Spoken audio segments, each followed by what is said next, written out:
call everybody. Yoo-hoo. Tell your mama to come get her something to drink, get her some coffee. Tell your grandma, tell your papa, tell your Mimi, tell everybody. Come on, we're gonna have story hour. It's a good excuse to sit down and rest while It we're sure is. We're doing all the work. I know. I know it well.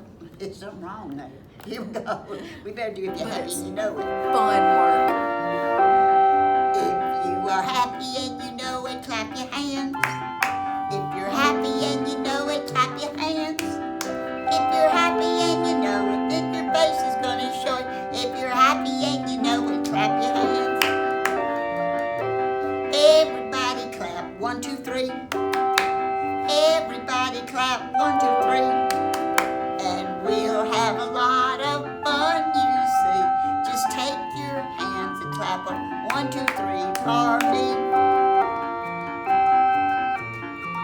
I bet there's a bunch of kids sitting on the floor. I bet they are. Now there's a bunch of kids sitting on the floor. There's a bunch of kids clapping their hands. There's a bunch of kids sitting on the floor, on the floor. Now be quiet and I'm gonna sing some more. Now outside the sun is shining in the sky. Outside the sun is shining way up high. Outside the sun is shining in the sky. Do this way so it won't get in your eye. Let's do cheerleading clap, okay? Everybody's clapping while they're sitting on the floor. Everybody's clapping while they're sitting on the floor. I like the way you're clapping sitting on the floor. Now stop clapping because I'm going to sing just once more. Now, Miss Laura and Miss Maddie say we're glad that you are here. Miss Maddie and Miss Laura say we are yours very dear.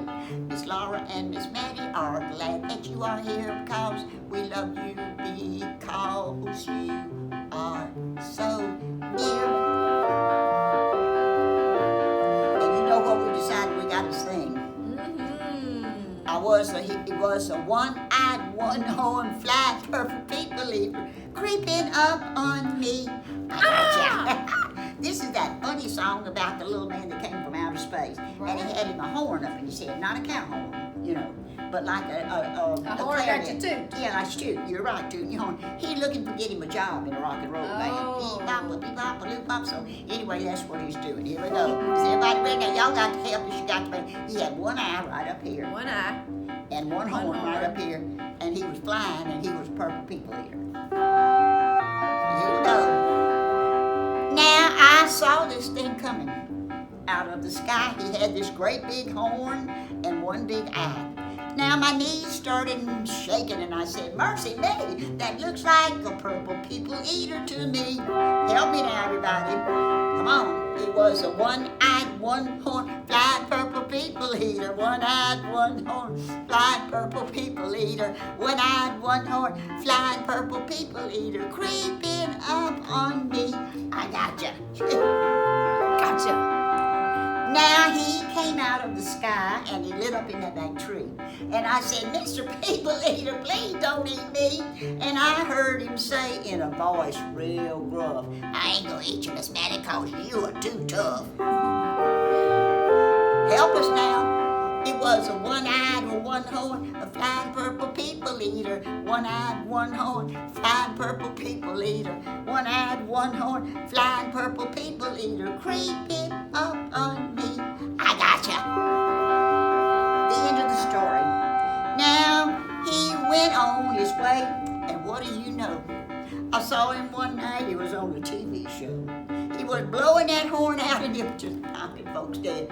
Playing rock and roll music through that horn in his head.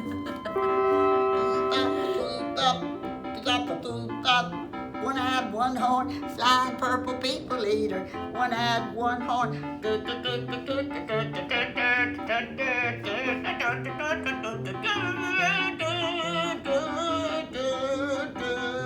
How that sound? Pretty good? That was pretty good. I thought that was pretty good. I did too. Wasn't that fun? So silly.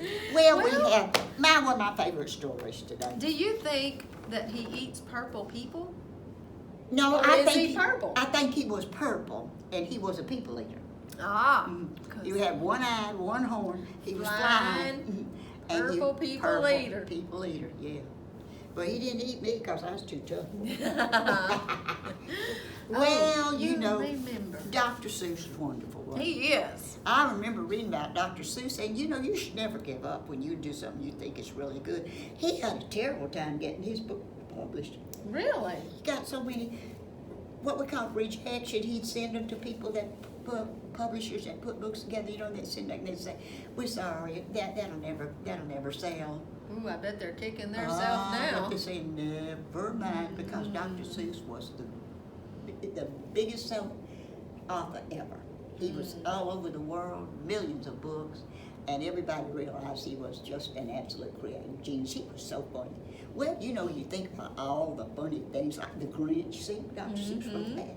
How the Grinch, and everybody, that's just makes Christmas, how the Grinch stole Christmas. Right. And Horton hatches a Who, you know, and just we all learned the Who's, and a lot of times they would have good morals to them too, you know. Right. But anyway, Dr.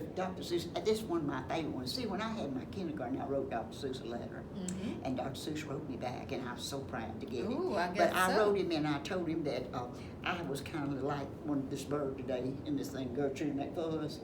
She's kind of plain. She didn't have but one tail feather. And I told him that's kind of like the Gertrude McFuzzes in the world. I didn't have much to offer.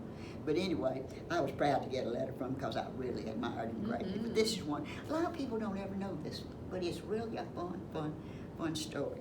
And you know what was another one? To think that I saw it on Mulberry Street, the Cat in the Hat. Cat in the Hat comes back. Green eggs and ham. Hey, oh yeah, everybody. Listen, if you have eaten green eggs and ham, raise your hand. Everybody has eaten green eggs and ham. Everybody go, brr. Yeah, a lot of times the teachers at school would fix green eggs for them, you know, for fun. I believe Dr. Seuss's birthday is either in January or February. It's right around that time. But the school a lot of times have fun celebrations, get dressed up like the Dr. Seuss. But this is Dr. Seuss, and this is really funny. I'm going to tell you about it. It's called Gertrude McFuzz. It's about a bird, okay? There once was a girl bird named Gertrude McFuzz who had the plainest, smallest tail there ever was. One droopy little feather was all that she had, and that one droopy little feather made Gertrude so mad because there was another bird that she knew, a fancy young birdie named Lala Lilu, and instead of one feather she had two. Now see, Gertrude was jealous. She wasn't happy with what she was. She was wanting to see. She was so jealous of that. Now, whenever Gertrude happened to fly by in the sky, Lila got mad and she pouted, and one day she stomped her foot and she shouted, "It's not fair!" I got one and she's got two. I want a tail like Lala Lilu. So she went to her uncle, a doctor named Dr. Dave, who had his office in a tree down by a lake. And she said to him, "Uncle Doctor, do you know of some kind of pill that will make my tail grow?" Said the doctor, "That's absurd. Your tail is just perfect for your kind of bird." And then Gertrude had a tantrum, you know that. You've seen them have them tantrums before, them two-year-olds can have good ones. She raised such a din that finally her uncle, the doctor, gave in, and he told her just where she could find a pillberry bush with pills growing on the vine. So off she went down there. See, here they are now. Okay. Now, she took a bite of one of those pills. She went down there and she took a bite. She swallowed one pill. Ugh. It tasted awful. It almost made her sick. But she swallowed it down, and she did it real quick, and then all of a sudden she felt this little twinge right behind her, on her behind. And she looked back there, and whoo! There was another feather. Oh, she was so tickled now. She was just like Lila Lulu. She had two feathers. But now see, now here's where she's going to get in trouble because she's going to get greedy. See, she wants to get smart in her. See, get you in trouble. She thought to herself, if one of those pills make my tail feather grow, I'm going to eat another one. And another one. And I'm going to give away, I'm going to eat the whole bush, and I'll have such a wonderful day. And then I'll find out, and I'll show Lolita, and I'll go, Ooh, look at her, she's just daydreaming now. She's beginning to see. She's getting dreamy now. And look at her then, look, here she goes now. See all these berries, she's just eating berries. She's going to start eating them berries. She's going to get in a lot of trouble, girl. She will. And listen, she ate every one of those berries off that pillberry vine. Oh no. And then something terrible happened to her behind. It started exploding. And feathers started popping out everywhere. And at first she was just thrilled to death with them. But then she had so many of them, they finally, about that eating, they finally stopped when she'd eat all of them off the vine, and they're popping out all day long, but that eating, they finally stopped. She says, oh boy, just wait until Lola Lee sees this. I'm gonna go find her house and I'm gonna show her. But when she started to get up off of the ground, her feathers were so heavy, she couldn't fly. She pulled and she couldn't even walk. She couldn't even move. Her tail was so heavy. So the word got around and got back to the village where she lived, and never did know exactly what these were. I suppose this is the 911 emergency staff. I guess Dr. so. Seuss's land. But they came and they had to pick up her tail and they had to fly her back home.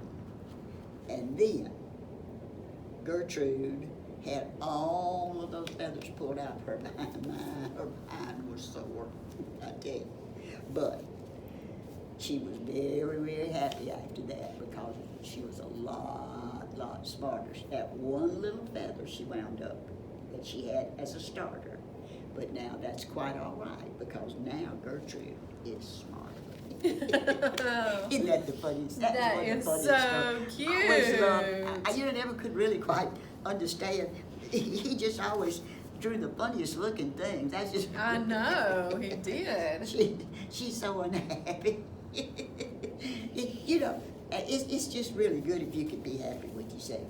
That's true. But lots of times if we have curly hair, we wish we had long, straight hair. If we Right. had straight hair, we wish we had curly hair.